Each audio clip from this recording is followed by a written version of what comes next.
Magaalaa Finfinneetti konfiraansiin nageenyaa sadarkaa ardii Afrikaatti sadaasa 16 hanga 17tti gaggeeffamuufi ministeerri deetaan ministeera nageenyaa Dr. Keereddiin Tazarraa konfiraansii jaallalchisuun ibsa miidiyaaleef kennaniiru. Ministeerri deetaan ministeera nageenyaa Dr. Keereddiin Tazarraa ibsa kennaniin akka jedhanitti Itoophiyaan waggoottan dheeraaf biyya nageenya ofiishee eegsisuu bira dabartee nageenya ardii Afrikaa eegsisuuf hojjechaa jirtudha jedhan. Konfiraansii kanaafis qophii gahaan taasifamuu Dr. Keereddiin dubbataniiru. Hadaar 16-17 Sadaasa 16-17 mata duree Afrikaa badhaatee fi nageenya qabdu haa ijaarru jedhuun konfiraansiin sadarkaa ardiitti qophaa'u magaalaa Finfinneetti gaggeeffama. Konfiraansii kana irrattis biyyoonni Afrikaa 22 kan hirmaatan yoo ta'u, kana keessaa biyyoonni 9 ministeerota isaanii bakka buusuun kan hirmaatan ta'a. As magaalaa Finfinneetti kan argaman ambaasaaddoroonni biyyoota Afrikaa hedduu Ameerikaa fi Awurooppaa ni hirmaatu. Dhimma nageenyaa irratti kan hojjetan dhaabbileen miti mootummaa hedduunis kan hirmaatan ta'a.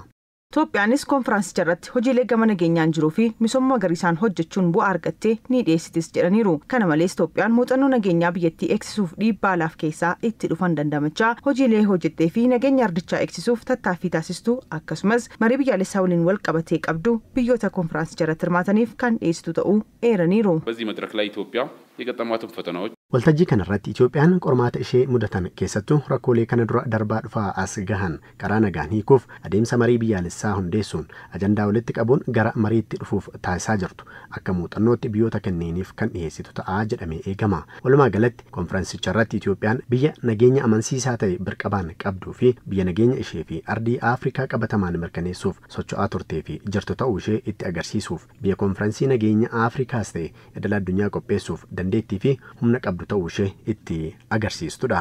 Konfiraansichaan cinatti hirmaattotni konfiraansichaa hojiilee misoomaa koridariin wal qabatee magaalicha keessatti hojjetaman kan daawwatanii fi Itoophiyaan nageenya mirkaneessuuf hojiilee isheen hojjette kan dhagaan caalaatti qabatamaan ittiin dhiyaachuun kan argan ta'as jedhaniiru. በአዲስ አበባ ላይ እየተከናወኑ ያሉ የኮሪደር ልማቶች አድዋን ጨምሮ magaalaa Finfinnee keessatti misooma koridariin hojiileen hojjetaman yaadannoon injifannoo Adwaa dabalatee dhaabbilee nageenyaa fi tasgabbii daawwachuun kan dubbannu caalaa qabatamaan arguun ilaalcha Itoophiyaaf qaban kan itti jijjiiranii fi muuxannoo kan argatan ta'aa jedhamee eegama. Nutis biyyoota Afrikaa biroorraa waltajjii muuxannoo itti qooddannu ta'a. Keessumaa biyya Ruwaandaa adeemsa marii biyyaalessaa taasisteen rakkoo nageenyaa yaaddessaa ture keessaa ittiin baate muuxannoo ishee kan qooddu ta'a. Walumaa galatti biyyoota kanneen waliin waltajjii waa'ee nageenyaa irratti mari'annu qofa osoo hin taane waltajjii muuxannoo itti waliif qoodnu ta'a. Konfiraansichi guyyaa lamaaf kan turu yoo ta'u namootni 400 ol irratti ni hirmaatus jedhameera.